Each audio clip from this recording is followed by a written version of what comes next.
And the protesters really are sort of squeezed in between. If we go to the front, we can probably see a little more. If you guys follow me around here, you can see, I think this is about as far as we're going to be able to get. There's some stun grenades and smoke grenades going off, but that's not to worry about.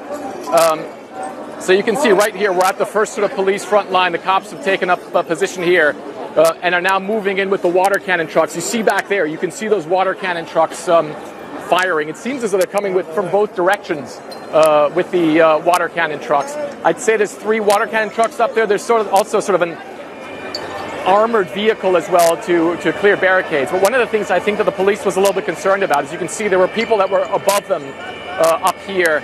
You can see there's folks up there as well. And I think there were perhaps some bottles that were thrown off that building up here. And at some point, you know, things just sort of kicked off, and you can see that they're still using that water cannon truck back there to sort of clear the area on the side, because the police was securing the perimeter to the left of where we are right now, sort of trying to get people to move away from there. Yeah, and it looks as though this demonstration, by the way, John, this demonstration, it moved maybe 100 yards before it got stopped.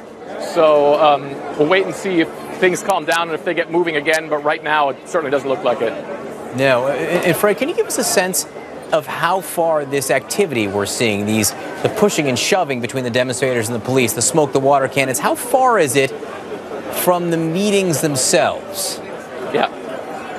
Well, it's actually pretty far. I would say it's about 1.5 miles, maybe 2 miles from the actual center where the G20 is going to take place. And obviously where a lot of the meetings are going to take place, the sort of exclusion zone where no demonstrations are allowed. Now, what this demonstration was supposed to do, supposed to move along this road and then basically make its way around the outer perimeter of what's called the Messehallen, which is where the G20 is taking place. And, you know, it literally was able to move about 200 yards down the road towards here. It was then going to circle around town a little bit, so it really didn't get very far. But we're still a ways away from where any of these meetings are taking place. It's where the demonstration had been taking place the entire day, so I would say it's at least 2 miles from where the actual meetings are taking place.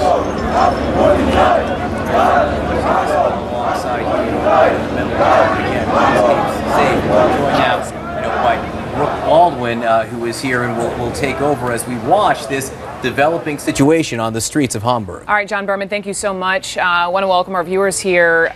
You're watching live pictures here. This is Hamburg, Germany. This is the epicenter of the G20 summit. This is also, just to give you a little bit more context, timing-wise, 8 o'clock in the evening there, the all-important meeting between the German Chancellor Angela Merkel and the President of the United States, Donald Trump. That has just wrapped as well. But we are all looking at these pictures together. We have correspondents throughout parts of Hamburg covering every aspect of this, the diplomacy, the protesting. But let's begin with our White House correspondent, Jeff Zeleny, our senior White House correspondent, who is in Hamburg. Jeff Zeleny, set the stage for us. Looking at all the pictures, the water cannons going off, what's going on?